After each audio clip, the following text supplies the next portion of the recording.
عسلامتكم، صباح الخير. في هذه الحلقة الجديدة من راس راس ضيفتنا اليوم هي الأستاذة عبير موسي، رئيسة الحزب الدستوري الحر. صباح الخير. صباح الخير. وين وصلت القضية اللي رفعتوها بهيئة الحقيقة والكرامة؟ خليناكم باش تبعثوا لهم عدل المنفذ. أي بالفعل استصدرنا قرار قضائي إذن على عريضة قدمنا به لإلزام هيئة الحقيقة والكرامة بتسليمنا كل نسخ محاضر الجلسات والقرارات التي اتخذتها هذه الهيئة من بداية اختلال تركيبتها، وذلك بإصدارها بيان في 14 أكتوبر يتضمن إعفاء العضوين مصطفى البعزاوي وليليا بوقرة. وجهنا عدل المنفذ إلى هيئة الحقيقة والكرامة لتنفيذ هذا القرار، وقامت الهيئة بالطعن في هذا القرار القضائي، وتم تعيين جلسة الأسبوع الماضي في هذا الغرض، وتم تأخير القضية إلى يوم 30 جانفي. والملفت للنظر في هذه القضية أن عريضة الطعن التي تقدمت بها هيئة الحقيقة والكرامة تضمنت تأكيدا لما نقوله من أن القانون المنظم لهذه الهيئة هو قانون فاشل بكل المقاييس، باعتبار أن الهيئة تعتبر صلب دفوعاتها أن لها حصانة فوق القضاء وتمنع القضاء من مراقبة أعمالها أو مراقبة وثائقها أو تسليم وثائقها. هذا مذكور في عريضة الدعوة، تقول أن لها حصانة لا تمكن القضاء ولا أي طرف من التدخل في أعمالها، وهذا غير مقبول. هي ما يقول القائل انتم كنتوا قاعدين مشيتوا تنبشوا في هيئة الحقيقة والكرامة، علاش؟ ليه ما كناش قاعدين؟ من المشاكل بتاع البلاد الكل ماشيين الغادي الواش. ليه هو علاش؟ اولا احنا مش كنا قاعدين مشينا نرقصوا، احنا نتبعوا طبعا في تطور عمل هذه الهيئه.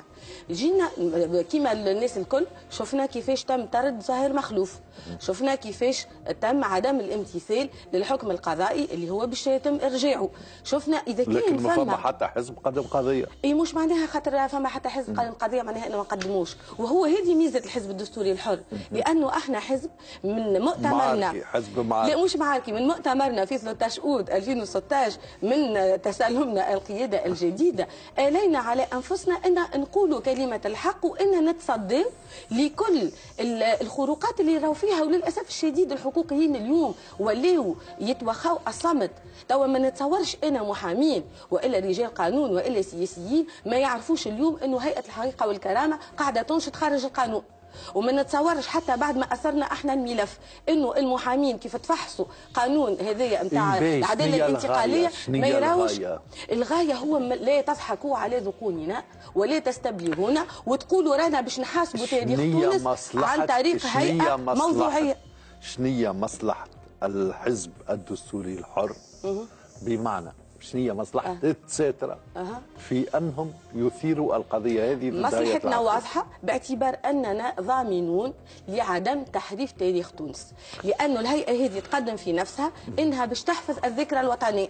إذا كان باش تحفظ الذكرى الوطنية عن طريق هيئة اللي هي ما تحترمش القانون، وهذا مبدأ عام، ما تنجمش أنت ما تحترمش القانون وتطالب غيرك باحترامه. هذه حاجة. الحاجة الثانية سفيان خليني نبينها، لأنه وقت اللي تقول باش تحفظ أنت ذاكرة الوطن، ونشوفوا جلسة الاستماع الأولى اللي بدات وشفنا فيها الانتقائية في الحالات، وشفنا فيها توجيه التصريحات، وشفنا فيها اللي فما مس من هيبة القضاء من مؤسسات الدولة، فهمنا وزدنا تأكدنا أنه هذه الهيئة هي جات لغايات سياسية. أما أستاذ عبير تنجم هي غايات سياسية بيصير لأنه هيئة لا تحب تبيض أطراف سياسية اليوم على حساب تاريخ البلاد.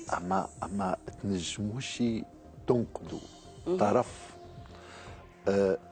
على شيء اللي انتم انفسكم مارستوه، تنقدوا في الهيئه على تحريف التاريخ. اي الدستوريين اللي انتم تمثلوهم طبعا. تو نرجعوا زاد تمثلوهم ولا تمثلوش حتى هذيك حكايه اخرى. الدستوريين هم مورطين أيضا في تحريف التاريخ، سواء في الفترة الأولى مع بورقيبة الله يرحمه، أو سواء مع الفترة الثانية مع بن علي. خلينا نجاوب. وبن علي هو حرف التاريخ حتى ضد بورقيبه. خلينا نجاوبك. انا اليوم مانيش في البرنامج هذا لا يتسع المجال ان نناقشوا تاريخ تونس، هل انه الكلام خلينا نجاوبك انا اللي تحكي فيه انت صحيح ولا لا، لكن باش نمشي معاك الى الاقصى. نمشي معاك لو فرضنا جدلا انه كلامك انت صحيح واللي هو انا مقتنعه ماهوش صحيح، لكن نمشي معاك في التمشي هذه. انت اليوم لواش توجدت؟ نحب نفهم انا هذه منظومه ما بعد 14 جان في 2011 لماذا وجدت؟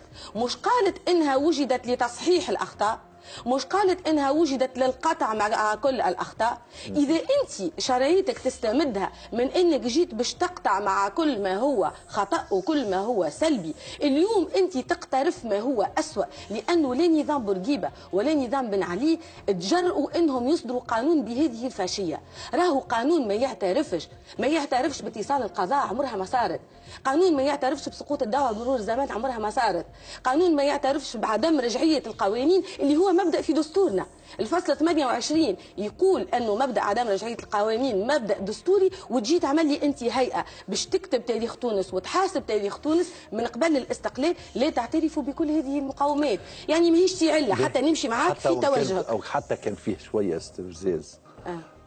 اما نجموش نخموا انه شادين صحيح في هيئه الحقيقه والكرامه لانكم ما عندكمش قضايا اليوم حقيقيه دفعوا عليها. دي مش صحيح، لانه ملاشنيه موضوع عطينا قضايا موضوع ثلاثه قضايا مهمه اللي تنجم. موضوع هيئه الحقيقه والكرامه هو موضوع مبدئي، احنا تعهدنا بانه نخوضوه باش نواصلوا فيه الى النهايه، وقلنا اللي احنا باش نقدموا مقترح لتنقيح هذا القانون، وباش تعرف اللي سلامه النيه نتاعنا احنا مانيش مشكلنا المحاسبه وماهوش مشكلنا انه نحطوا كل الحقائق على الطاوله، بالعكس احنا نطالبوا بهذا.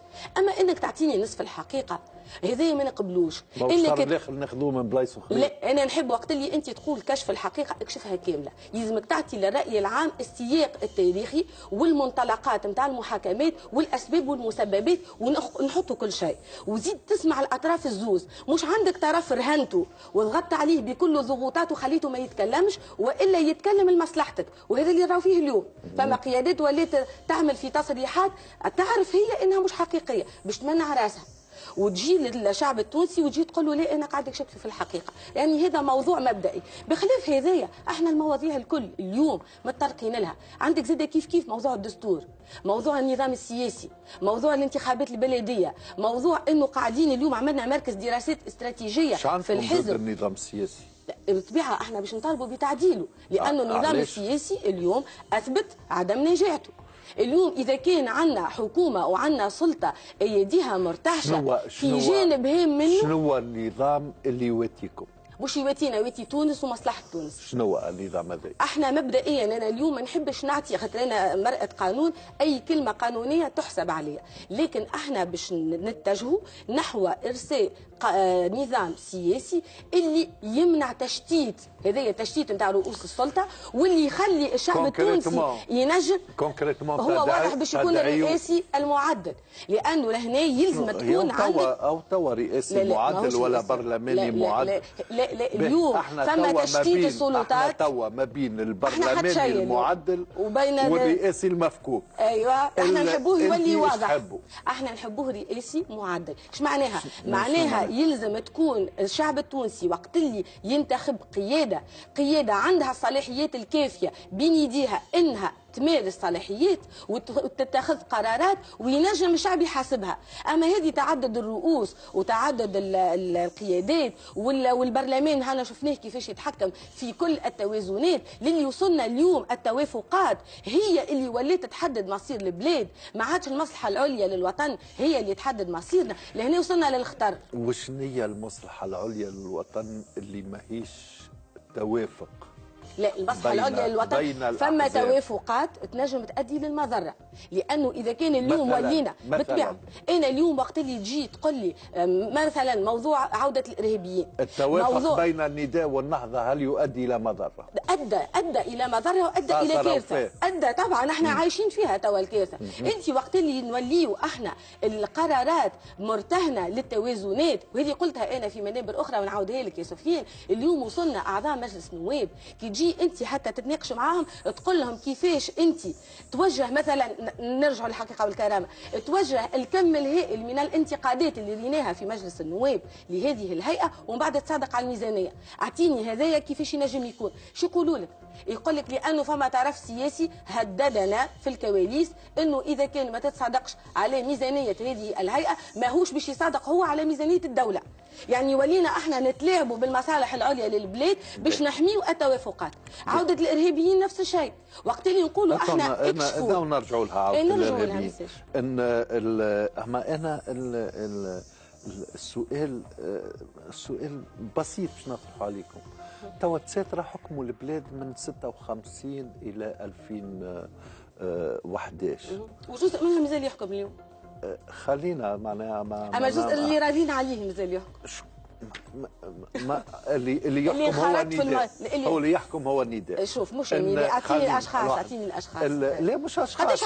قداش عندك من عضو مجلس نواب دستوري تجمعي؟ قداش عندك؟ اعطيني. ليه قداش عندك؟ لانه التجمع فك العام قالوا لنا اللي فيه زوز ملايين.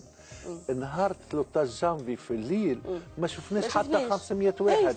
دونك ما نجموش نقولوا تكون بالاشخاص. الاشخاص فما ليستات اوراق، اما الاشخاص ما شفناهمش. اما التاريخ ما يتبدلش. دونك ماهوش انا نقول انه اتساترا حكموا من عام 56 الى 2011 دون انقطاع، وحكموا وحدهم. اليوم شنو اللي قلقهم؟ انهم يكونوا خارج السلطه، انهم خذوا وقتهم كيما الدنيا كيما الطبيعه، انهم ياخذوا وقتهم يمشيوا ويجيوا غيرهم. شو المشكله؟ لماذا التشبث بانه يكون لكم دور محوري في الحياه السياسيه التونسيه الورك صارت عليكم ثوره؟ لا هذه صارت علينا ثوره حتى نثبتوها، حتى نثبتوها سالي هي ثوره. ويظل سفيان انت عندك من الثقافه ومن الالمام بما يكتب وبكل ما يصرح به دوليا انك تعرف اللي ماهيش ثوره. انا اعتبر انها بكل المقاييس ثوره. باهي ما يسالش ان شاء الله احنا نوصلوا توا لثوره فكريه، خاطر هذه اللي ثوره هذه فوضى. باهي خليني نجاوبك على سؤالك. احنا توا يظهر لي قاعدين نعطيو الدليل انه احنا قابلين بقانون اللعبه من ناحيه انه احنا خارج الحكم. على الاقل نحكي على السيتر اللي مثلهم انا اللي هما في الحزب الدستوري الحر. مانيش نحكي خلينا نجاوبك، خاطر فما دساتره اللي اليوم باش يتموقعوا وباش يدخلوا في المنظومه الجديده قدموا كل التنازلات الممكنه. الى درجه ما نحبش انا ما نحبش نقيم الناس، قدموا تنازلات. انا اللي نجم نقول اليوم قدموا تنازلات كبرى. جزء متساتره قدموا تنازلات كبرى من اجل التموقع الحالي. هذا انا اللي نجم نقوله لاني ما نسمحش لنفسي اني نسب الناس، والتاريخ تو يسجل هذا. وقبل باش تتعامل معهم بعد هذه التنازلات حتى نحكي لك من بعد. احنا الدساتره اللي نمثلهم في الحزب الدستوري الحر اللي هما ما همش قابلين يقدموا التنازلات من اجل الحصول على مواقع اليوم. قبلنا بان نكونوا في المعارضه. اليوم هذا في المعارضه والا حتى تحت المعارضه، لانه الاقصاء اللي نعيشوا فيه اليوم احنا كحزب والتعتيم اللي صاير علينا معناها شيء اللي هو لا واضح. لا بروف انك بعدين اليوم لا اما دخلتوا الانتخابات وخسرتوها. سمع عاد حتى نجيو الانتخابات. احنا اليوم قابلين ان نكون في المعارضه. يظهر لي انت تحب تخلينا مش في المعارضه، تخلينا نسكتوا جمله ونخليو البلاد قاعده تمشي للهاويه وما نعطيوش راينا. احنا اليوم ابسط حقوقنا كمواطنين انه تكون عندنا رؤيه، انه يكون عندنا برنامج بديل ان نصوغوه اليوم، وابسط حاجه انه تكون عندنا انطلاقا من تجربتنا السابقه اللي حكيت عليها انت، وانطلاقا من تقييمنا ليها ومن نقدنا ليها. ما جربناه ولا ليش بينا ماناش قابلين للتطور؟ وحتى كي جربتوه ما كنتش خاسرين راهو كي جربتوه، لانه تونس قطعت اشواط كبيره جدا جدا جدا على درب النمو في برشا حاجات، ويظهر لي ارقام وخسرت حاجات طبعا مش مشكل مش مشكل ومهمة نعوضوها اللي هي اسمها فقط كلمة الحرية. خذيت انت اليوم الحرية، علاش فرقت في بقية المكاسب؟ انت كي تاخذ الحريه مش مسموح لك انك تاخذ حريتك وتفرط في المكاسب الاجتماعيه والاقتصاديه والاستقرار الامني. اليوم شنو اللي صار؟ في عوض الناس اللي جات وطالبت بالحريه تضيف نقطه الحريه لما كان يجري سابقا وتعدل بعض القرارات والا بعض البرامج اللي هي قابله للتحسين. راهي تونس ماهيش الوضع الكارثي اللي فيها اليوم، لكن الناس اللي جات بعد 2011 جات بك الضغينه وبك الحقد وبك الخطاب هذاك العنيف واللي قسم الشعب التونسي، ضيعته مكاسبه. اليوم اعطيني اخرج اليوم الكاميرا نتاع نسمه تخرج بكل موضوعيه وتسال المواطن التونسي شنو وضعك اليوم، شنو قفتك اليوم، شنو وضعك الامني اليوم، شنو استقرارك الاجتماعي اليوم، وتوا تشوف. هذا ماهوش خطاب شعبوي، لا ماهوش شعبوي. انا نحبك توصل للمعادله، انا نحبك توصل للمعادله ما بين انك توفق بين الحقوق الاجتماعيه والاقتصاديه والسياسيه والمدنيه. ما يكفيش انه اليوم المواطن ضيق ولا يقولها المواطن شنو نعمل بها انا الديمقراطيه وقت اللي ما جابش ناكل صغاري، وش نعمل بها الحريه وقت اللي الجبولات نتاعي انا محتله بالارهابيين وسلاح يدور في البلاد. يعني اليوم انا من حقي. الديمقراطيه هو اللي تخليه يطرح مشاكله بصفه حقيقيه، ما يكفيش انه يطرح ويطالب بها شوف يا وعنده الحل. خلينا نعطيك جزئيه لهنا، جزئيه واحده نذكرك بحويجه بسيطه. كانت فما حادثه كبيره اللي كانت نعتبرها هي منطلق الثوره، هي احداث الحوض المنجمي. احداث الحوض المنجمي لانه ما حكيناش عليهم، لانه تمنعنا باش انه نغزروا لهم. نتيجتها كانت ثوره. خلينا نذكرك بحاجه تو نحكي بموضوعيه. احداث الحوض المنجمي اعطيني قداش من قرار تم اصداره، قرار رئاسي وحكومي وتدخل السلطه في الجهه هذيك بعد احداث الحوض المنجمي. قداش من مشاريع. اي اكيد فما عباد ماتوا، لانه وقتها بدا فما شكون بدا يشرع للعنف في الشارع، والعنف في الشارع اللي وصلنا له اليوم ماهوش مقبول. اليوم انا خليني نرجع لك للنقطه الاولانيه، تقول لي الديمقراطيه، تعرف اليوم شنو صار؟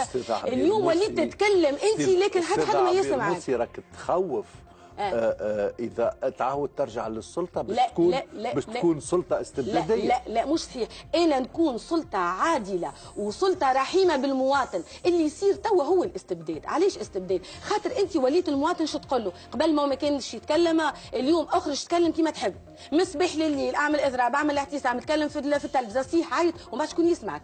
ما عادش فما اذان صاغيه، لانه ما عادش فما سلطه قادره على اتخاذ القرارات. اليوم المواطن ولا هو بيدو يطلب، يقول لك ميسالش هات حد لي من جزء من الحريه باش تعطيني على الاقل تسمعني وتحسن لي وضعي. احنا اليوم بالعكس ما نخوفوش، احنا نطمنوا. علاش نطمنوا؟ لان نجموا المعادله اللي نحكي لك عليها انا ما بين الديمقراطيه وما بين ضمان الاستقرار الاجتماعي والاقتصادي والامن، احنا نجموا نحقوها. نجموا باسهل الطرق. علاش؟ على خاطر الناس اللي حكيت على الديمقراطيه بعد 2011 تفتقد الى البرنامج الاقتصادي والاجتماعي وتفتقد للكفاءه في اداره شؤون البلاد، وبالتالي قاعده تحكي كان على الحريات وكان على الشعارات وخليت البلاد تمشي في الهاويه الاقتصاديه. احنا عكسهم، احنا نعرفوا نبنيو ونعرفوا نعملوا مخططات، والدليل هو الارقام نتاع قبل 2011 اللي خبراء الاقتصاد الكل اليوم يقول لك يلزمك 10 سنين باش ترجع لهم. فهمت؟ معناها يلزمنا اليوم نكونوا موضوعيين في الحكم نتاعنا، وما يلزمش سي سفيان تحرمنا من حقنا ان نعطيو راينا. لا بالعكس انا ندافع على كل الحقوق دون استثناء. في اطار القانون احنا قاعدين ندافع على كل الحقوق. وتكملوا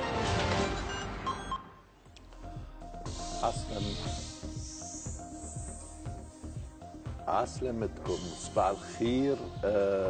في هذه الحلقه الجديده من راس راس ضيفتنا اليوم هي الأستاذة عبير موسي، رئيسة الحزب الدستوري الحر. صباح الخير. صباح الخير. وين وصلت القضية اللي رفعتوها بهيئة الحقيقة والكرامة؟ خليناكم باش تبعثوا لهم عاد المنفذ.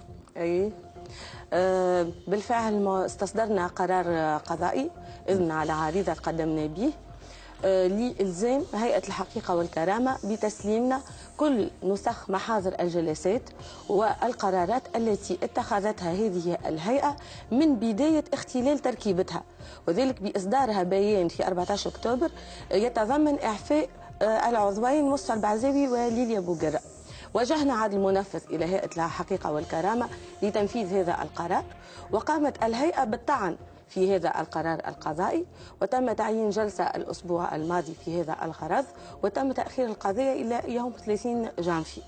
والملفت للنظر في هذه القضية أن عريضة الطعن التي تقدمت بها هيئة الحقيقة والكرامة تضمنت تأكيدا لما نقوله من أن القانون المنظم لهذه الهيئة هو قانون فاشي بكل المقاييس، باعتبار أن الهيئة تعتبر صلب دفوعاتها أن لها حصانة فوق القضاء وتمنع القضاء من مراقبة أعمالها أو مراقبة وثائقها أو تسليم وثائقها.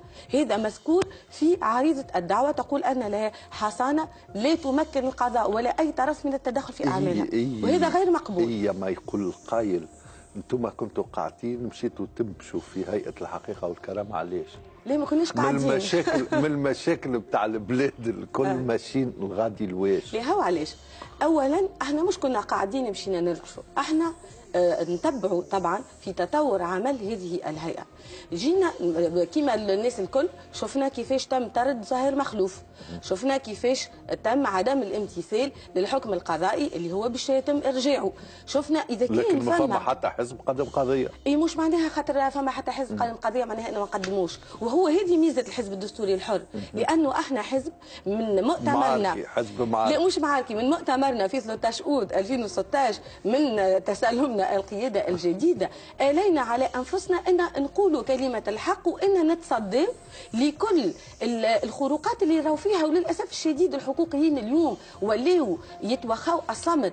توا ما نتصورش انا محامين والا رجال قانون والا سياسيين ما يعرفوش اليوم انه هيئه الحقيقه والكرامه قاعده تنشط خارج القانون، وما نتصورش حتى بعد ما اثرنا احنا الملف انه المحامين كيف تفحصوا قانون هذايا نتاع العداله الانتقاليه ما يراوش. الغايه هو لا تضحكوا على ذقوننا ولا تستبلغونا وتقولوا رانا باش نحاسبوا تاريخ تونس عن طريق هيئه موضوعيه. شنية مصلحه الحزب الدستوري الحر؟ بمعنى شنو مصلحة التساترة في أنهم يثيروا القضية هذه؟ مصلحتنا واضحة باعتبار أننا ضامنون لعدم تحريف تاريخ تونس، لأنه الهيئة هذه تقدم في نفسها أنها باش تحفظ الذكرى الوطنية. إذا كان باش تحفظ الذكرى الوطنية عن طريق هيئة اللي هي ما تحترمش القانون، وهذا مبدأ عام، ما تنجمش أنت ما تحترمش القانون وتطالب غيرك باحترامه. هذه حاجة. الحاجة الثانية سفيان خليني نبينها، لأنه وقت اللي تقول باش تحفظ أنت ذاكرة الوطن ونشوفوا جلسة الاستماع الأولى اللي بدات وشفنا فيها الانتقائية في الحالات وشفنا فيها توجيه التصريحات وشفنا فيها اللي فما مس من هيبة القضاء من مؤسسات الدولة، فهمنا وزدنا تأكدنا أنه هذه الهيئة هي جات لغايات سياسية. أما أستاذ عبير تنجم هي غايات سياسية بيصير لأنه هيئة لا تحب تبيض أطراف سياسية اليوم على حساب تاريخ البلاد. أما تنجموش تنقدوا طرف على شيء اللي انتم انفسكم مارستوه، تنقدوا في الهيئه على تحريف التاريخ. اي الدستوريين اللي انتم تمثلوهم طبعا تو نرجعوا زاد تمثلوهم ولا تمثلوش حتى هذيك حكايه اخرى. الدستوريين هم مورطين أيضا في تحريف التاريخ، سواء في الفترة الأولى مع بورقيبة الله يرحمه أو سواء مع الفترة الثانية مع بن علي. وبن علي هو حرف التاريخ حتى ضد بورقيبة. خلينا نجاوبك. أنا اليوم مانيش في البرنامج هذا لا يتسع المجال أن نناقشوا تاريخ تونس، هل أنه الكلام خلينا نجاوبك أنا اللي تحكي فيه أنت صحيح ولا لا، لكن باش نمشي معاك إلى الأقصى. نمشي معاك لو فرضنا جدلا انه كلامك انت صحيح واللي هو انا مقتنعه ماهوش صحيح، لكن نمشي معاك في التمشي هذه. انت اليوم لواش توجدت؟ نحب نفهم انا هذه منظومه ما بعد 14 في 2011 لماذا وجدت؟ مش قالت انها وجدت لتصحيح الاخطاء، مش قالت انها وجدت للقطع مع كل الاخطاء. اذا انت شرعيتك تستمدها من انك جيت باش تقطع مع كل ما هو خطا وكل ما هو سلبي، اليوم انت تقترف ما هو اسوأ، لانه لا نظام بورقيبه ولا نظام بن علي تجرؤوا انهم يصدروا قانون بهذه الفاشيه. راهو قانون ما يعترفش باتصال القضاء، عمرها ما صارت. قانون ما يعترفش بسقوط الدعوه بمرور الزمان، عمرها ما صارت. قانون ما يعترفش بعدم رجعيه القوانين اللي هو مبدا في دستورنا. الفصل 28 يقول انه مبدا عدم رجعيه القوانين مبدا دستوري، وتجي تعمل لي انت هيئه باش تكتب تاريخ تونس وتحاسب تاريخ تونس من قبل الاستقلال لا تعترفوا بكل هذه المقاومات. يعني ماهيش تعله حتى نمشي معاك في توجهك، او حتى كان فيه شويه استفزاز.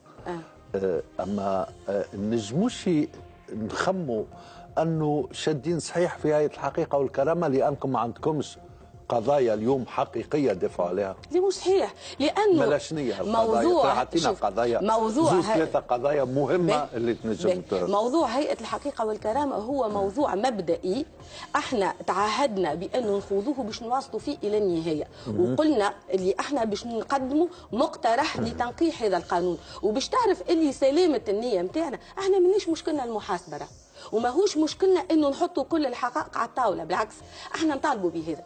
اما انك تعطيني نصف الحقيقه هذا ما نقبلوش. انك الاخر ناخذوه من بلايص اخرى. لا، انا نحب وقت اللي انت تقول كشف الحقيقه اكشفها كامله، يلزمك تعطي للراي العام السياق التاريخي والمنطلقات نتاع المحاكمات والاسباب والمسببات، ونحطوا كل شيء، وزيد تسمع الاطراف الزوز. مش عندك طرف رهنته وضغطت عليه بكل ضغوطات وخليته ما يتكلمش، والا يتكلم لمصلحتك، وهذا اللي راهو فيه اليوم.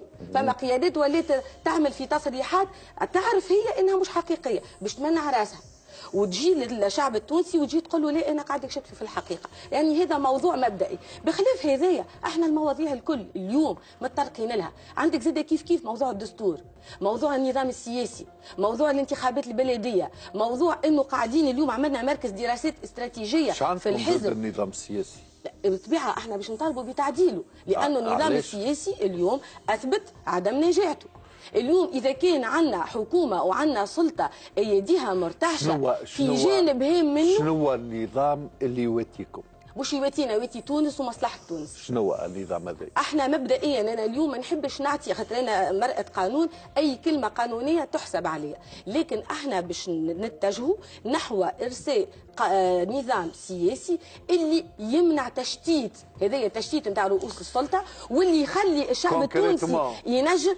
هو واضح باش يكون الرئاسي المعدل، لانه لهنا يلزم تكون عندك او توا رئاسي معدل ولا برلماني معدل. لا اليوم فما تشتيت السلطات. احنا توا ما بين البرلماني المعدل وبين والرئاسي المفكوك. ايوه احنا نحبوه يولي واضح، احنا نحبوه رئاسي معدل. ايش معناها؟ معناها يلزم تكون الشعب التونسي وقت اللي ينتخب قياده عندها الصلاحيات الكافيه بين يديها انها تمارس صلاحيات وتتخذ قرارات وينجم الشعب يحاسبها. اما هذه تعدد الرؤوس وتعدد القيادات والبرلمان هنا شفناه كيفاش يتحكم في كل التوازنات، للي وصلنا اليوم التوافقات هي اللي ولات تحدد مصير البلاد، ما عادش المصلحه العليا للوطن هي اللي تحدد مصيرنا. لهنا وصلنا للخطر. وشنو هي المصلحه العليا للوطن اللي ماهيش توافق؟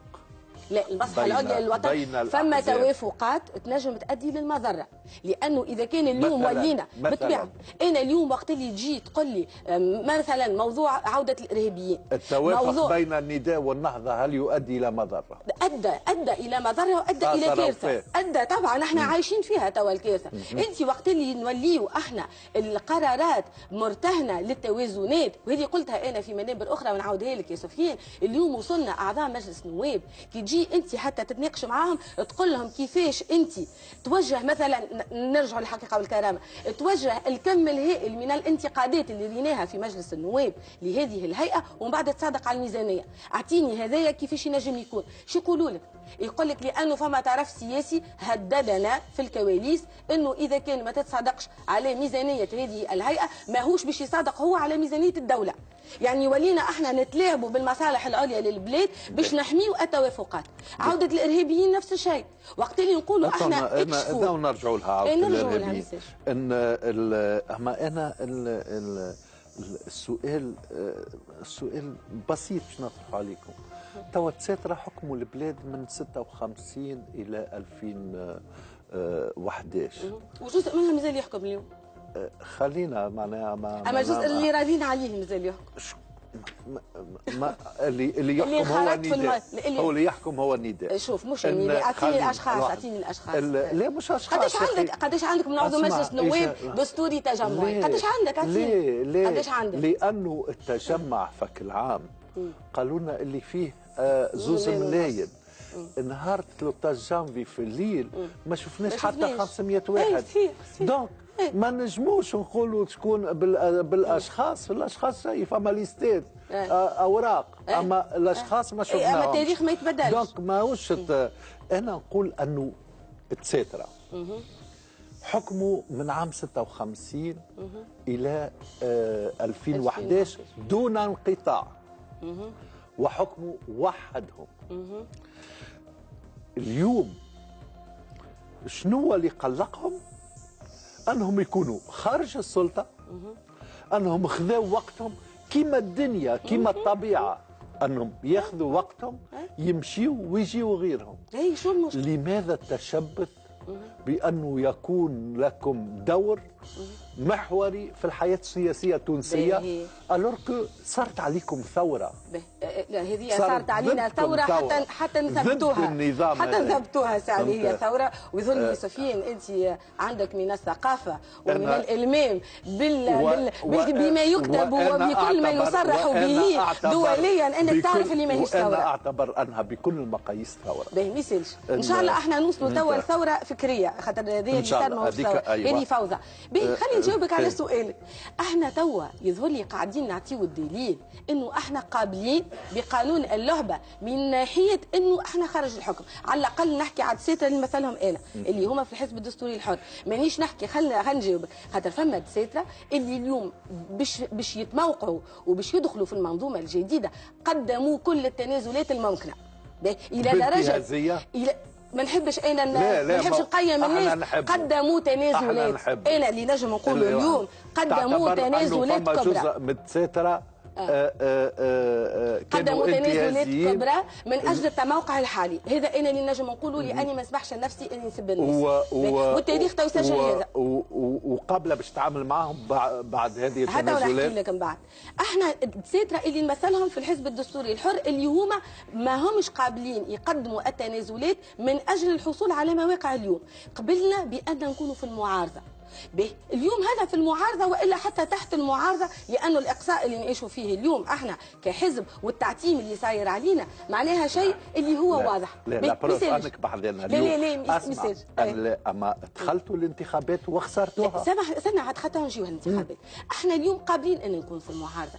يظهر لي انت تحب تخلينا مش في المعارضه، تخلينا نسكتوا جمله ونخليوا البلاد قاعده تمشي للهاويه وما نعطيوش راينا. احنا اليوم ابسط حقوقنا كمواطنين انه تكون عندنا رؤيه، انه يكون عندنا برنامج بديل ان نصوغوه اليوم، وابسط حاجه انه تكون عندنا انطلاقا من تجربتنا السابقه اللي حكيت عليها انت، وانطلاقا من تقييمنا ليها ومن نقدنا ليها. ما جربناه ولا ليش بينا ماناش قابلين للتطور؟ وحتى كي جربتوه ما كنتش خاسرين راكي جربتوه، لانه تونس قطعت اشواط كبيره جدا جدا جدا على درب النمو في برشا حاجات، ويظهر لي ارقام وخسرت حاجات طبعا مش مشكل مش مشكل ومهمة اللي هي اسمها فقط كلمة الحرية. خذيت انت اليوم الحرية، علاش فرطت في بقية المكاسب؟ انت كي تاخذ الحريه مش مسموح لك انك تاخذ حريتك وتفرط في المكاسب الاجتماعيه والاقتصاديه والاستقرار الامني. اليوم شنو اللي صار؟ في عوض الناس اللي جات وطالبت بالحريه تضيف نقطه الحريه لما كان يجري سابقا وتعدل بعض القرارات والا بعض البرامج اللي هي قابله للتحسين. راهي تونس ماهيش الوضع الكارثي اللي فيها اليوم، لكن الناس اللي جات بعد 2011 جات بك الضغينه وبك الحقد وبك الخطاب هذاك العنيف واللي قسم الشعب التونسي، ضيعته مكاسبه. اليوم اعطيني اخرج اليوم الكاميرا نتاع نسمة تخرج بكل موضوعيه وتسال المواطن التونسي شنو وضعك اليوم، شنو قفتك اليوم، شنو وضعك الامني اليوم، شنو استقرارك الاجتماعي اليوم، وتوا تشوف. هذا ماهوش خطاب شعبوي. لا ماهوش شعبوي. انا نحبك توصل للمعادله، انا نحبك توصل للمعادله ما بين انك توفق بين الحقوق الاجتماعيه والاقتصاديه والسياسيه والمدنيه. ما يكفيش انه اليوم المواطن ضيق ولا يقولها المواطن. اش نعمل بها انا الديمقراطيه وقت اللي ما جابش ناكل صغاري؟ وش نعمل بها الحريه وقت اللي الجبولات نتاعي انا محتله بالارهابيين والسلاح يدور في البلاد؟ يعني اليوم انا من حقي. اما الديمقراطيه هو اللي تخليه يطرح مشاكله بصفه حقيقيه، ما يكفيش انه يطرح ويطالب بها شوف يا وعنده الحل. خلينا نعطيك جزئيه واحده. نذكرك بحويجه بسيطه. كانت فما حادثه كبيره اللي كانت نعتبرها هي منطلق الثوره، هي احداث الحوض المنجمي. احداث الحوض المنجمي لانه ما حكيناش عليهم، لانه تمنعنا باش انه نغزروا لهم. نتيجتها كانت ثوره. خلينا نذكرك بحاجه تو نحكي بموضوعيه. احداث الحوض المنجمي اعطيني قداش من قرار تم اصداره، قرار رئاسي وحكومي وتدخل السلطه في الجهه هذيك بعد احداث الحوض المنجمي. قداش من مشاريع. اي اكيد فما عباد ماتوا، لانه وقتها بدا فما شكون بدا يشرع للعنف في الشارع، والعنف في الشارع اللي وصلنا له اليوم ماهوش مقبول. اليوم انا خليني نرجع لك للنقطه الاولانيه، تقول لي ديمقراطيه. تعرف اليوم شنو صار؟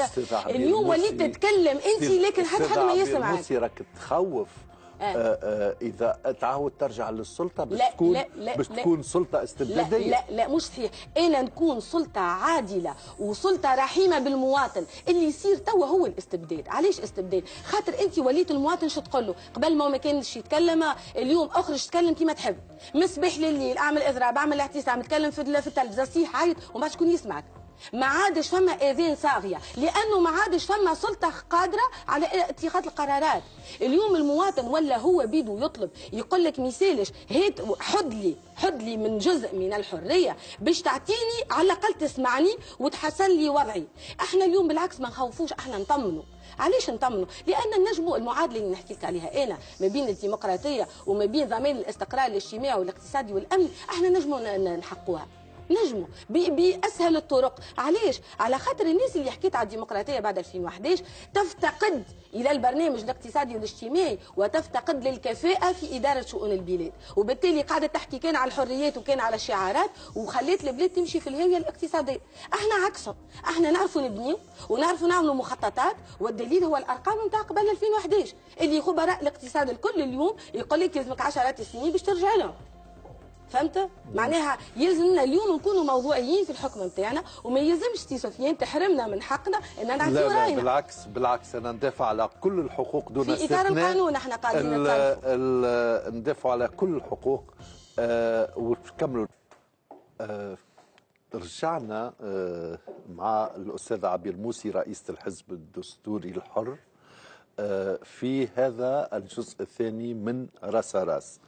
الأستاذة عبير، معناها شنو هي طموحاتكم في الحزب بالنسبة للفترة المقبلة؟ استدير في آخر عام 2017 شنو الحاجات اللي تحبوا تحققوها باش تنجموا تعتبروا أنه العام كان ناجح؟ طبعا أوكد أولوياتنا هي هيكلة الحزب. احنا اليوم تقدمنا في الخمسة شهور هذوما من المؤتمر الى اليوم، تقدمنا اشواط كبيره في هيكله الحزب، في التوسع الجغرافي، يعني عملنا جامعاتنا على مستوى الولايات، فما في المعتمديات انطلق عدد كبير من الدوائر، والخلايا انطلقت في بعض المناطق. احنا اذا كان نوصلوا في نهايه 2017 نغطيو كامل التراب التونسي، يعني خلايا ودوائر وجامعات، نعتبروا عملنا انجاز هام، لانه احنا نعتبروا انه العمل السياسي الحزبي لن يكون له اي جدوى، وحتى حزب ما ينجم يضمن الديمومه نتاعو الا اذا كانت تكون عنده هياكل واضحه وتكون هياكل صلبه. هذه حاجه.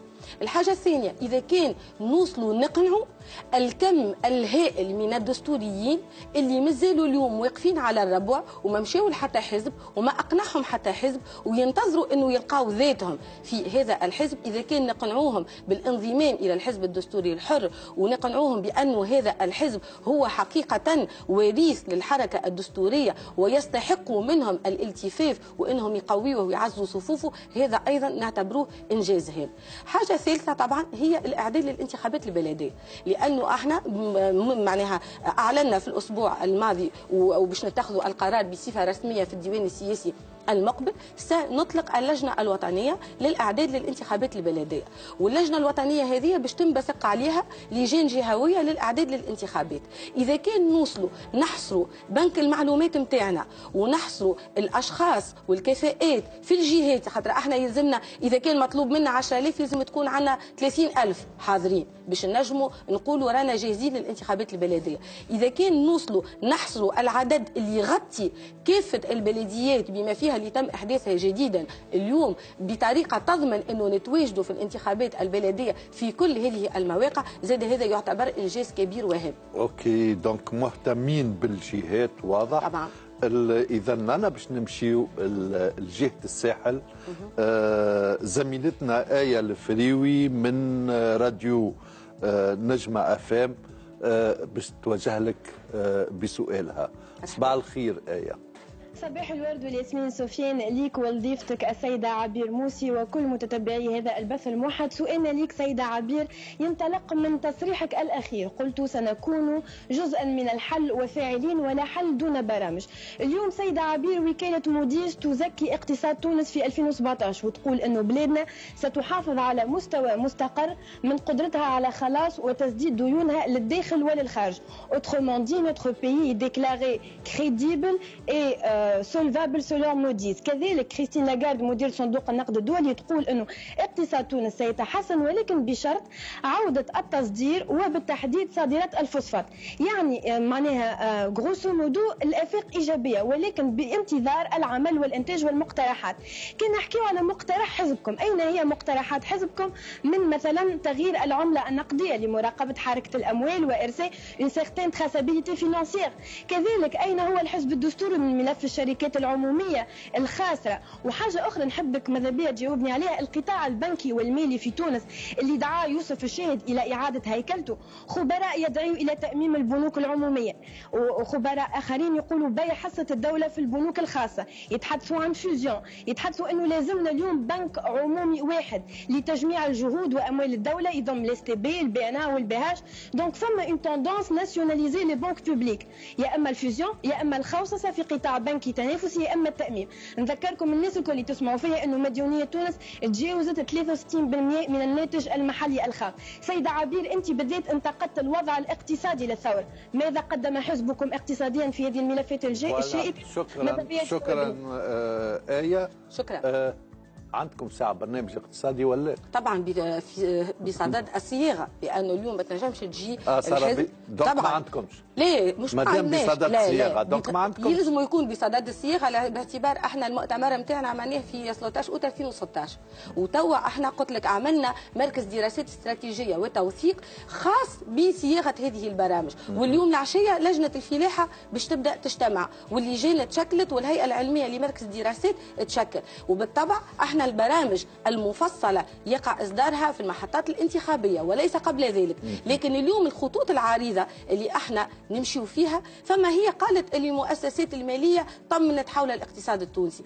احنا الساعه من الناحيه المبدئيه اللي نجموا نصرحوا به اليوم ونقولوه انه ما يلزمش نسقطوا في التبعيه المطلقه والعمياء للمؤسسات الماليه والاستجابه دون قيد او شرط للشروط اللي تقولها المؤسسات الماليه، وهذا يريناه في المده الفارطه. قوانين مجله الاستثمار تمت صياغتها استجابه حتى من ناحيه التوقيت للمتطلبات نتاع المؤسسات الماليه. احنا البرنامج اللي باش نصيغوه باش يكون فيه حلول بديله للاقتصاد لحل مشكله الاقتصاد، لكن من غير ما نستجيبوا الى الاملاءات اللي هي ماهيش نابعه من متطلبات الشعب التونسي.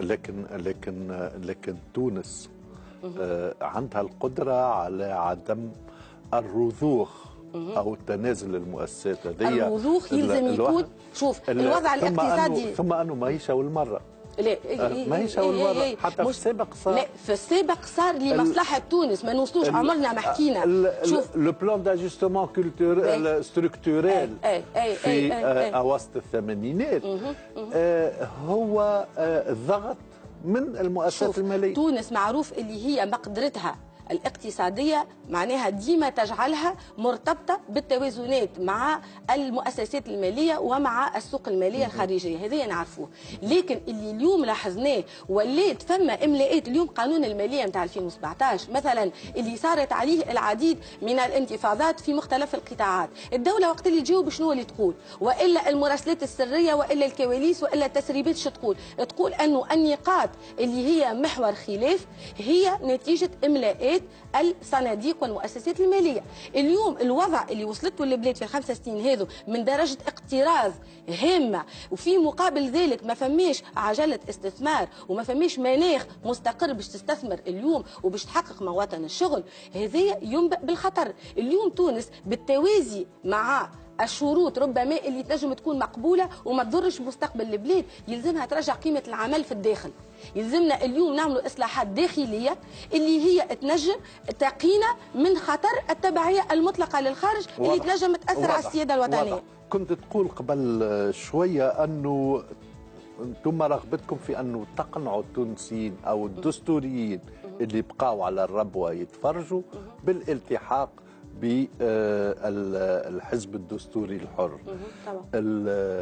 كيفاش باش تقنعوهم؟ الوغ كيفاش تقنعوهم؟ شنو هما لي زوتي تاع قنعانهم اليوم؟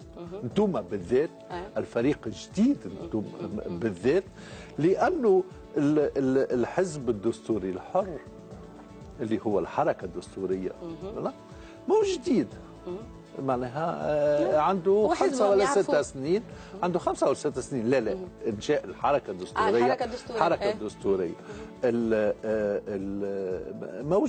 موجود كان موجود ودخل انتخابات وما خذا حتى شيء. خلينا نجاوبك. دونك شنو اللي باش يقنعهم اليوم الوركو هما ما تقنعوش في المرات الفايته؟ خلينا نجاوبك. لانه الحركه الدستوريه وقت اللي تكونت في 2013 سبتمبر 2013 الوضع وقتها كان يقتضي نظرا للخطوره اللي حس بها الشعب التونسي من تهديد النموذج المجتمعي التونسي وتفشي القوى الظلاميه والافكار الظلاميه وتهديد مكاسب دوله الاستقلال وخاصه مكسب الدوله المدنيه الحداثيه في الوقت هذاك، خلى الناس وقتها في اطار بروز نداء تونس وبروز السيد الباجي قايد السبسي اللي هو طبعا هو دستوري، خلى الناس وخاصة الساترة التجمعيين يلتفوا حوله ويراوا فيه اللي هو الحل. وبالتالي الحركة الدستورية وقتها اللي هي تطرح نظرة أخرى لعمل الساترة في المشهد السياسي. النظرة شنية؟ النظرة أنك أنت تكون في دارك تكون ملاك. وقتها في نداء تونس الساترة مش ملاكة، الساترة طلب منهم أنهم يكونوا في الصفوف الأخيرة باش يعديوا المرحلة. ونظرا شنو يبروا هما؟ يقول لك نظرا للوطنيه نتاعنا وان احنا مصلحه البلاد فوق مصلحتنا احنا كقوه سياسيه انخرطنا في المنظومه نتاع نداء تونس وفي الانتخابات. وكنت تتذكر قبل الانتخابات ب 48 ساعه خرج سي الباجي وقال وقتها صارت زاد عمليه ارهابيه لهنا في تونس، خرج سي الباجي وقال اللي ما يصوتش للنداء راهو يصوت للنهضه. لهنا الكلمه هذه كان لها الوقع، وهنا نقولها لك انا لانه قبل 48 ساعه كانت فما حسابات اخرى. فك الوقت هذاك والخرجه نتاع سي الباجي وقال اللي ما يصوتش للنداء راهو يصوت للنهضه مع الضربه الارهابيه، وقتها الناس الكل تجندت، حتى اللي منتمين للحركه الدستوريه فيهم ناس تجندت ومشات صوتت لقائمات نداء تونس. علاش وقتها الفوت يوتيل؟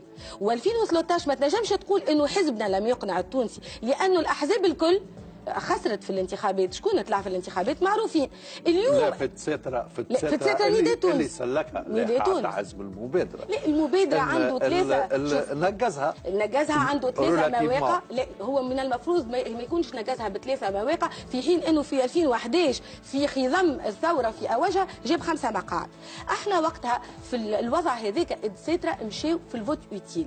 اليوم الوضع تبدل لانه الدساترة اليوم فهموا بالتطورات اللي صارت، وخاصه وخليني نقولها بكل وضوح بالديسبسيون وخيبه الامل اللي صارت لهم بعد ما تجندوا التجند هذاك الكل، يلقاو اليوم تونس تعيش في توافقات مع النهضه اللي هما ماشي في بالهم عملوا الفوت يوتيل باش هي ما تكونش في الحكم. اليوم تساترا شو يقولوا؟ لا لحظه، تساترا يقول لك احنا اليوم مطروح علينا ان نسترجعوا زمام الامور وندخلوا الانتخابات وندخلوا المحطه الجايه كتساترا، ونمدوا يدينا احنا للقوى الاخرى مش العكس. واضحه الفكره. نمشيو لاذاعه اوكسجين اف ام والزميله ناديه الشعامبي باش تطرح سؤالها. صباح الخير ناديه. صباح الخير زميل سفيان بن حميده. صباح الخير عبير موسي رئيسة الحزب الدستوري الحر. سؤالنا لليوم اكيد نحبوا نوضحوا نقطة مهمة. نحبوا نقولوا لعبير موسي بعد ما ازاحت الامين العام السابق حاتم العماري بطريقة ديكتاتورية نوعا ما انتر بارونتيز وفيها الكثير من التلاعب، وهذا يأكد انه انت عبير ما زلت متشبعة بالفكر النوفمبري ومبادئ حزب التجمع اللي تتمثل في هيمنة شخص واحد على كل هياكل الحزب. فهل انه اليوم عبير موسي بالتفكير هذايا تنجم تنجح في اعادة لم السيطرة وتكوين جبهة للعودة من البيب الكبير في الانتخابات المحلية؟ اي سورتو احنا نعرفوا المشهد السياسي ككل اليوم في تونس كيفاش، وانه توانسة اللي بداوا اليوم قاعدين يحضروا في قائمات مستقلة. شكرا. سي ديريكت. لا مش ديريكت. انت انا ديكتاتوره. خلي نجاوبها. في الممارسه معناها نتاعك كيفاش؟ خلي نجاوبها. اذاعه اكسجين اف ام احنا اللي قالته الكل مع كامل احترامي ليك معناها يعتبر تجني على شخصي، لانه حاتم العماري ما قمتش انا بازاحته، ما نفهمتش علاش الناس مصرين على استهدافي انا بما فهمه هو. لا طبعا هو الاولاني اكيد هو من مصلحته انه يستهدفني. الناس لا هي لا وضحنا لها هي قبل، خاصه اكسجين اف ام حضر معاهم رئيس لجنه النظام الاستاذ علي الطياشي وفسر لها انه ما فماش ازاحه ديمقراطيه اكثر من هذا. احنا هنا اليوم كل يوم نسمعوا في الاحزاب تم طرد فلان وطرد فلان. خلينا نجاوب اللي تقول فيها. ليه ما نجمش نعديه؟ الازاحه الديمقراطيه كلمه حلوه ياسر، لانه الديمقراطيه هي قالها تقبل العباد الكل باختلافاتهم. لا مش تزيحهم بالديمقراطيه. لا هي قالت لي انت قمت بازاحته. اولا انا ما قمتش بازاحته لاني انا عبير موسي رئيس الحزب الدستوري الحر ما عندي حتى دور في موضوع حاتم العماري. هذه حاجه الاولى. الحاجه الثانيه حاتم العماري اقترف مخالفات كبرى موثقه عنا صوتا وصوره في الملف نتاعو التأديبي، وتمت إحالته بإجماع الديوان السياسي. خاطر إذا كان زاد ناس تراه بلاغ ديوان سياسي ممضى من 20 شخص ومع هذاك تصر على تجاهل هذه الحقيقة وتقول عبير موسي، لهنا اللي استهدف لي شخصي. الديوان السياسي بالإجماع أحاله على لجنة النظام، ولجنة النظام اللي متكونة من محامين وعلى رأسهم الأستاذ علي الطياشي أعطاته فرصة الدفاع عن نفسه واستدعاته، وهو ضرب عرض الحائط بكل معناها التقاليد وبكل الاجراءات وما جاش وتحدى واصدرت ضده هذا القرار باجماعها وبتوفر نصابها القانوني. وبالتالي لهنا ما تنجمش تفرض انت على حزب انه يبقي على شخص اللي هو خالف توجهاته واللي هو خالف يمين الاخلاص. واحنا في موضوع حاتم العماري قلنا رانا كحزب نحترموا انفسنا. سامحني يمين الاخلاص شنو هي؟ طبعا عندنا يمين الاخلاص للحزب اللي هي موجوده في النظام الاساسي للحزب، اللي انت تقسم بالله العظيم على انك باش تعمل بتوجهات الحزب وباش تخلص للحزب ولا تخون الامانه. والله اعلم ما تقول شهيد. هذا تاريخيا موجود في الحزب الدستوري من اوله. ما هو موجود الا في التنظيمات الفاشيه والشبيهه. لا لا لا لا الحزب الدستوري منذ بدايته عنده يمين الاخلاص. لا بالعكس. شوف احنا اليوم في ظل السياحه الحزبيه اللي راهو فيها وعدم الانتماء والشعور بالانتماء ولا المشهد السياسي اضحوكه، احنا اليوم رجعنا على اساس ان نرسيو الانضباط، واللي يخالف طبعا واللي يخالف توجهات الحزب طبعا من حق الحزب انه يبعدوا باش ينجم يواصل المسيره نتاعو. هذا نوع من البيعه. لا لا ماهيش بيعه، هذايا يمين الاخلاص في تقاليدنا في الحزب الاشتراكي الدستوري وفي التجمع، واليوم ايضا في الحزب الدستوري الحر. وهذايا علاش؟ لانه الناس اللي تدخل للحزب يلزمها تكون مقتنعه، وقت اللي صحت على مطلب الانخراط مقتنعه بالنظام الاساسي للحزب وبتوجهات الحزب وتلتزم بالانضباط له. احنا راهو شوف احنا راهو مش كافي التوقيع، لا التوقيع والهياكل اللي تدخل تلتزم بيمين الاخلاص وتؤدي اليمين. بلا انت اليوم الوزراء وقت اللي يأديوا اليمين والا النواب كي يأديوا اليمين يتسمى لهنا حزب فاشي.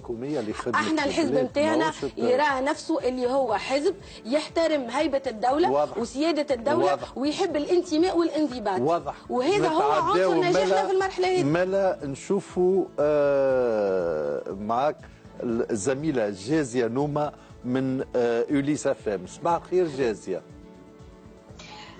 صباح النور، تحية كبيرة ليك سفيان، ومرحبا بضيفتنا على موجات أوليس فام، ومرحبا بها زادة في نسمة تي في ونسمة لايف. سؤالي المدام عبير موسي، احنا نعرفوا اللي الحزب الدستوري الحر يعني ما فيه برشا أطراف كانت تشتغل في الساحة السياسية وذات أصول تجمعية. عبير موسي في كل ظهور إعلامي تدافع بشراسة كونه فيه ناس نضاف الحزب هذايا، وهذا ما يمنعش زاده اللي نطرحوا عليها سؤالنا هذايا ديما وين يطرح عليها السؤال هذايا انه تدافع بشراسه على الناس نضاف هذوما. احنا نشوفوا اللي في كل ظهور اعلامي الا فقط يعني عبير موسي. هل انه الاطراف الاخرى ما عندهاش الجرأه انه تخرج وتواجه الحقيقه هذيا؟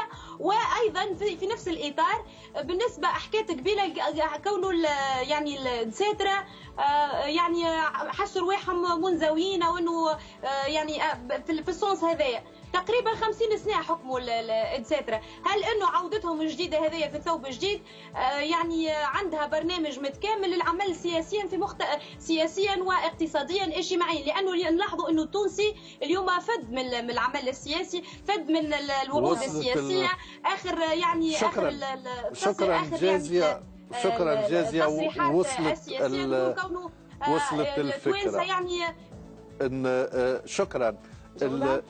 اي بيان سور معناها في الاخر بالكل. شوف راهو اكبر خطا وقعت فيه الطبقه السياسيه بعد 2011 هو توزيع صكوك النظافه وصكوك القذاره وصكوك الغفران.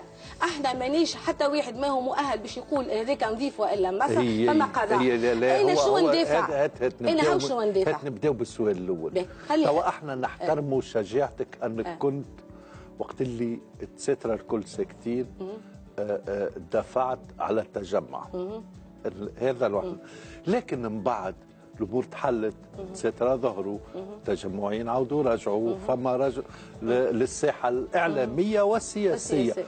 ومع ذلك قالت لك شبينا ما نشوفوا كان عبير موسي تحكي باسم الدساتره.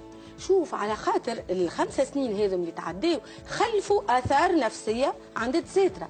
فما دساتره تاثروا بعمليه الشيطنه الكبيره اللي صارت في 2011، فما دساتره صدقوا رواحهم، فما دساتره يقول لك انا اليوم نمشي نكلم روحي انا ما عملت شيء وما عندي حتى حاجه خايبه عملتها، لكن من كثره اللي نسمع شنو يلزم نعملوا لهم ثيرابي دو جروب؟ اي ثيرابي، واحنا الحزب الدستوري الحر قاعد يعمل لهم في الثيرابي دو جروب. لانه احنا نقولوا لهم بالحق فما ناس يقول لك اليوم يراه كان يخرج في بلاتو كيما هكا ويتكلم على التجمع بالوضوح اللي نحكي فيه انا ولا نحكيه على النظام السابق بالوضوح هذايا، يتصور في مخه اللي من بعد حياته مش باش تتواصل، بتصير له مضايقات وبتصير له ضغوطات وباش يولي مستهدف وباش يسبوه في الفيسبوك وكذا. واحنا دساتره رانا ماناش مستانسين بانك ناس تسبك في الفيسبوك وانك انت تتاقلم على شيء هذا. بطبيعه الحال مستانسين انه اللي يسبكم يبقى روحه بالحبس. لا ما يبقاش روحه بالحبس. لكن يا خويا ناس يقول لك انا فك عليا، فما ناس يقول لك فك عليا انا ما نحبش نكون مستهدف، وفما ناس اللي حكيت عليهم انا توا اللي يقبلوا المنظومه نتاع بعد 14 جانفي بما فيها ويقول لك اي تعرفش كيفاش انا ما خديتش حظي قبل خليني ناخذ حظي توا وخليني اليوم نتموقع انا في المشهد وناخذ خطه كذا ولا كذا ولا كذا، ولا انا نقعد باهتك النهار تجمعي به يقول هو اللي هو تجمع، لكن يدافع على عمليه حرق القباضه ويقول لك هذه من اخطاء الثوره. انت وقت اللي حرقوا القباضه اللي انت تدافع توا عليها انت وقتها كنت في دار التجمع. وانت كنت ماكش راضي على الوضع هذاك، مش خاطر اليوم وليتي مسؤوليه. لا ما نحبش نذكر الاسامي، لا ما نذكرش الاسامي. فما تجمعين كيف ما صار مع سي فؤاد المبزع والا مع سي البيجي، انه وصل صحح الفصل 15 على روحه. يعني شوف انت وين وصلنا، يوصل دستوري يعترف على روحه ويصحح ضد روحه، اعطيه ابعدوني برك وما تسبونيش وخرجوني من دائره الاستهداف. ولا ماهيش اونيتي انتلكتويل؟ لا ماهيش اونيتي حتى طرف. لونيتي انتلكتويل معناها سي فؤاد المبزع وسي البيجي قايس سي نو سون با اونيت. سي البيجي على الاقل وقتها عنده عذر انه قعد 20 سنه بعيد، اما سي فؤاد المبزع نقز فيسع من الطرف هذا للطرف هذا في ظرف جمعتين، ملي كان رئيس مجلس النواب في عهد بن علي وكان عضو ديوان سياسي في عهد بن علي، فيسع ولا يصحح على قانون الاقصاء. هذايا شيء دستور 59 حطوا في الموقع. اي حطوا في الموقع كان ينجم يتحمل مسؤوليته وما يخليش البلاد توصل اللي هي فيه، لكن هو اقبل الصفقه مع الثوريين، ولهنا اللوم حتى على الثوريين لان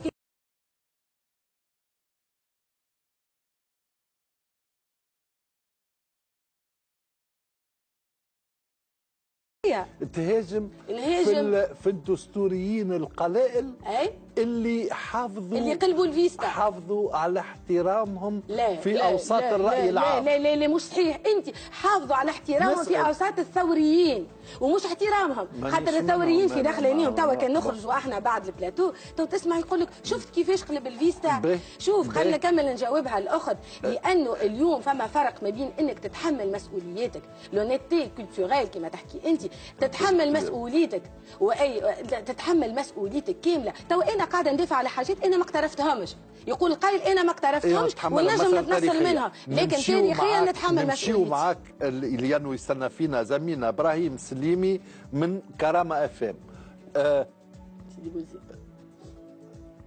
الو صباح الخير ابراهيم. مرحبا بك، اهلا وسهلا. سؤالك العبير موسي. تحية ليك سفيان، تحية لضيفتك عبير. سؤال في نقطتين، هل أنه العائلة الدستورية الآن 6 سنوات بعد الثورة ما زالت مقتنعة السياسي ما زال يتسع للتجربة الدستورية اللي عاشتها تونس ما بعد الاستقلال؟ الشعب التونسي عمل ثورة ضد توجه سياسي معين، هل أنه التوجه السياسي هذا ما زال يحس في وجوده قائم وفاعل في الخارطة السياسية التونسية 6 سنوات بعد الثورة؟ السؤال الثاني، لماذا كل هذا التشتت داخل العائلة الدستورية؟ لماذا لا يتم توحيد التوجه السياسي الدستوري في عائلة واحدة وتموقع داخل الخارطة السياسية التونسية؟ إبراهيم بربي جاوبنا وبصفة سريعة وبرقية، لأنه عندنا زملائنا من إذاعات هذا هو مهم السؤال هذايا. صحيح. اليوم حكاية التشتت اللي احنا نحكيو فيها هي ناتجة عن اختلاف الرؤى واختلاف تأثير ما حصل في 6 سنين على التساترة. كيف ما قلت لك فما تساترة اليوم يقول لك أنا نحب نكون موجود لكن مانيش بالضرورة أن توجد في حزب دستوري، وذاك علاش تلقاهم في أحزاب أخرى مش دستورية، وحتى أحزاب قياداتها كانت ضد التجمع. انت قلتها احنا اليوم هذا اش قاعدين نعملوا؟ قاعدين نحطوا في التساترة قدام مسؤوليتهم. اللي مازال يقول على روحه دستوري، انا عمري ما ريت نهضاوي في حزب في الجبهه ولا ريت جبهاوي في النهضه، دستوري يعني في حزب دستوري. لا شفنا في التجمع الاشتراكي التقدمي، اسمه التجمع الاشتراكي التقدمي، اعضاء ولاو اليوم في المكتب السياسي لحركه النهضه. هذيك ماهيش عائله سياسيه، ماهيش عائله سياسيه، العائله الدستوريه الهويه نتاعنا اللي هي تمتد على اكثر من 100 سنه، عندنا طابع وعندنا عقيده معينه. اليوم وقت اللي تقول انت دستوري يلزمك تكون في حزب دستوري، هذا اليوم اللي طارحينه احنا في الساحه، ونقولوا للتساتره اللي مازال يحب لقب دستوري ينطبق عليه ومؤمن بثوابته بالقيم، وكما قال الاخ مازال عنده ما يقدم للمواطن التونسي بتلك الصفه مرحبا به. اللي يحب يمشي لاحزاب اخرى شنو باش علاش متشبثه بانه انه عندها موقع في المشهد السياسي لانه بعد عندها 60 موقع. سنه من شوف هو من الثابت انه عندها موقع، لكن هو المشكل اليوم وين؟ احنا نحبوا التساترة. توا اليوم كي نقولوا رجعوا الكفاءات، قداش عندك من كفاءات دستوريه في البلاد؟ انت من رئيس الجمهوريه وانت ماشي تساترة، لكن هو المشكل وين؟ نحبوا العائله الدستوريه تخدم البلاد باعتبارها هي كفءه وعندها الخبره، لكن دون ان تعلن انتمائها لحزب دستوري واضح الرؤيه. نشكرك استاذ عبير موسي رئيسة الحزب الدستوري الحر على تلبيتك للدعوة وعلى إجاباتك الصريحة. نشكركم أنتم زاد على خاطر قعدتوا معنا. نشكر المستمعين في مختلف الإذاعات الشريكة لينا، وملتقانا بكم غدوة في راس راس مع ضيف آخر، وإلى اللقاء.